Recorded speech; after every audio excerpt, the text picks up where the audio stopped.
Ciao මේ video එකත් සීතලෙන් ආරක්ෂා වෙන්න ඇඳුම් ගැන කතා කරන වීඩියෝ එකක්. මුලින්ම කියනවා මේ වීඩියෝ එකත් පොඩ්ඩක් දිගයි. ඉතින් ඔයගොල්ලන්ට කාලේ නැත්තම් දැන්ම මේ වීඩියෝ එක බලන එක නවත්තන්න.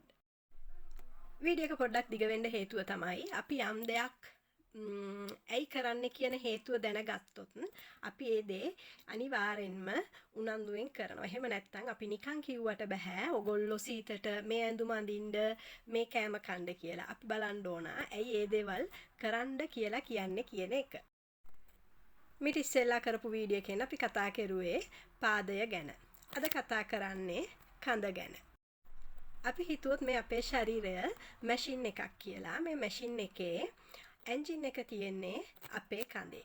ඉතින් ඒ නිසා අපි අනිවාර්යෙන්ම මේ කඳ ආරක්ෂා කරන්න ඕන. දැන් අපි කතා කරන්නේ සීතල ගැන නිසා සීතලෙන් කඳ කොටස හොඳින් ආරක්ෂා කරන්න ඕන. එහෙම නැත්තම් තමයි ගොඩක් වෙලාවට සෙම අමාරු හැදෙන්නේ. එහෙමත් නැත්තම් ඇඟේ කැක්කුම්, ඒ කියන්නේ කොන්දේ කැක්කුම්, බෙල්ලේ කැක්කුම්, අතපය කැක්කුම් එන්නේ විශේෂයෙන්ම මේ කඳ ප්‍රදේශයට සීත වැදුනහම. මෙතනදී මම ඔයගොල්ලන්ට කියන්න ඕන මේ දේත්. අපිට සීතට මුලින්ම හැදෙන සෙම, ඒ කියන්නේ සීත කාලෙත් එක්කම සෙම හැදෙන්නේ අසනීපයක් විදිහට නෙමෙයි. ඒ සෙම හැදෙන්නේ මොකද ඒක අපේ ශරීරයෙන් ඇති කරන ස්වභාවික ආරක්ෂාවක් විදිහට. ඒ කියන්නේ සීත දැනෙන නිසා අපේ අවයවයන් ආරක්ෂා කරන්න, විශේෂයෙන්ම පෙනහැල්ල ආරක්ෂා කරන්න සෙම ඇති කරනවා. ඒ අර සීතලෙන් පෙනහළු ආරක්ෂා කරන්න. නමුත් මේක වැඩි වෙනකොට සහ නරක් වෙනකොට තමයි රෝග තත්ත්වයක් වෙන්නේ. ඉතින් සීත කාලට ඇඳුම් තෝරගන්නකොට අපි තෝරගන්න ඕනේ අපිට ගොඩාක් රස්නේ ඇඳුමකුත් නෙමේ, සීත දැනෙන ඇඳුමකුත් නෙමේ. මේ දෙක හරියට බැලන්ස් වෙන්න ඕන. ඔයගොල්ලෝ නිකන් හිතන්න ඔයගොල්ලන්ගේ අත් දෙක අරගෙන එක අතක් තෙමලා ජනේලෙන් එළියට අත් දෙකම දැම්මොත් ඕගොල්ලන්ට වැඩිපුර සීත දැනෙන්නේ කොයි අතටද? අනිවාර්යෙන් සීත දැනෙන්නේ අර තෙමිච්ච අතට. ඉතින් ඒ හේතුව මත තමයි අපි මේ ශරීරයට දාඩිය දාන එක වළක්වා ගන්න ඕනේ. මොකද දාඩිය දාලා හිටියොත් අපිට සීත දැනෙන එක වැඩි.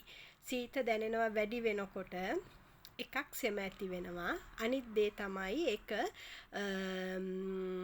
ගොඩක් මසල්ස් වලට බලපානවා. මොකද දැන් මෙතනත් උදාහරණයක් කියන්නම්. අපි කියමුකෝ අපි ඇඳුම් ඇඳලා ඉන්න වෙලාවක හරි එකපාරට අපේ ඇඟට සීතල වතුර එකක් වැටෙනවා. මොකද අපි කරන්නේ? අපි එකපාරට ඇඟ අකුල ගන්නවා. ඉතින් එහෙම ඇකිලුනහම මේ මස් පිඩු තෙරපෙනවා. ඒ හේතුව මත තමයි ඔයගොල්ලන්ට නිතරම ඔය කොන්දේ කැක්කුම, උරහිස් කැක්කුම වගේ දේවල් ඇති වෙන්නේ. ඉතින් දැන් කතා කරමු කඳ උණුසුමෙන් තියාගන්නේ කොහොමද කියන එක. කඳ උණුසුමෙන් තියාගන්න අපි අනිවාර්යෙන්ම පාවිච්චි කරන්න ඕන යටට අඳින බැනියමක්. ඒ කියන්නේ දැන් අපි ලංකාවේ වෙස්ට් එක කියලා කියනවා. මේ වෙස්ට් එක කියන එක ලංකාවට බොහෝ විට අර විනිවිද පේන එක නැති කරන ඇඳුම වුණාට මේ සීත රටවල් වල ඒක පාවිච්චි කරන්නේ මේ ඇඟේ උෂ්ණත්වය බැලන්ස් කරන්න. මේ වෙස්ට් එක කියන එක ඉතාලිය ගත්තොතින් සීත කාලට නෙමේ රස්නේ කාලටත් පාවිච්චි කරනවා. ඒ කරන්නේ දාඩිය දැම්මහම අර ඇඟ සීතල වෙන එක නවත්වා ගන්න. රස්නේ කාලෙට ගන්නේ 100% කොටන් වලින් හදපු එක. වින්ටර් එකේදී විවිධ මැටීරියල්ස් වලින් හදපුවා තියෙනවා. පළවෙනි තැනට ගන්න පුළුවන් අපිට කාල්දෝ කොතෝනේ.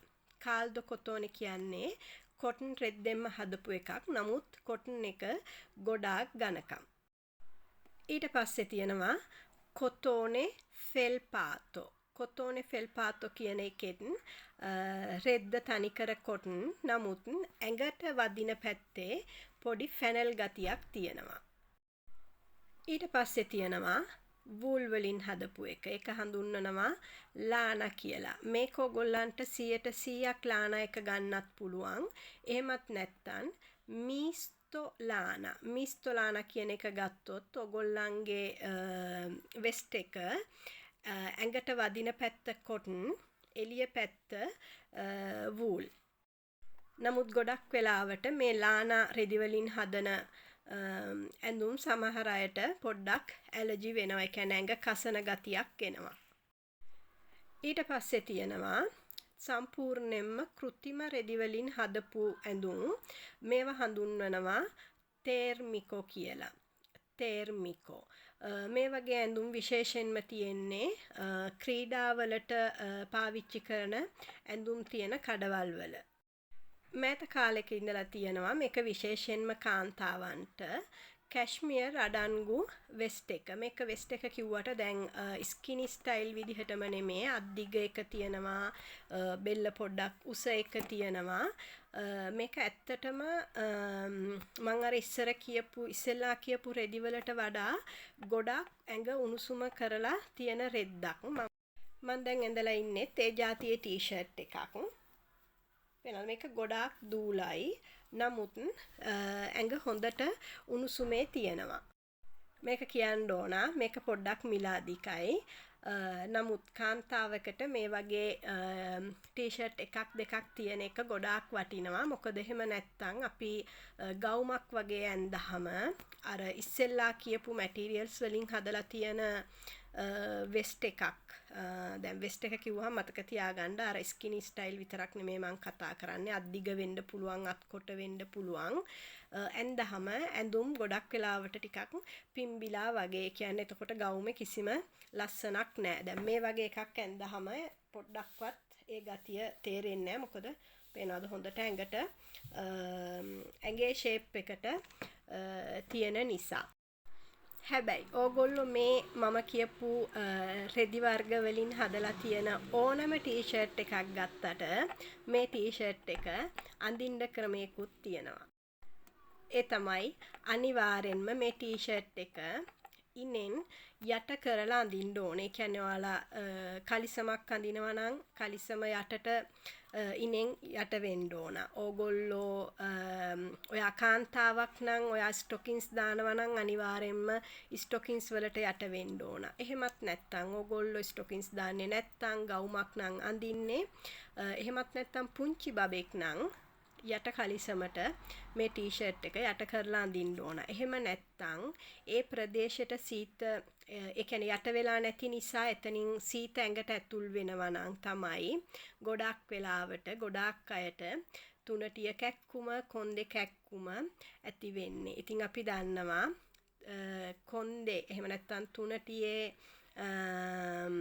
මස් පිඩු තෙරපෙනකොට ඒක ස්නායු වලටත් බලපානවා. ඉතින් ඒ නිසා තමයි සීත කාලෙට විශේෂයෙන්ම ඉතාලි භාෂාවෙන් ශාතිකා, සිංහලෙන් මං හිතන්නේ කියන්නේ සයිටිකා කියලා ඒ රෝග තත්ත්වය ඇති වෙලා ගොඩක් අයට කොන්දයි කකුලයි කැක්කුම එන්නේ.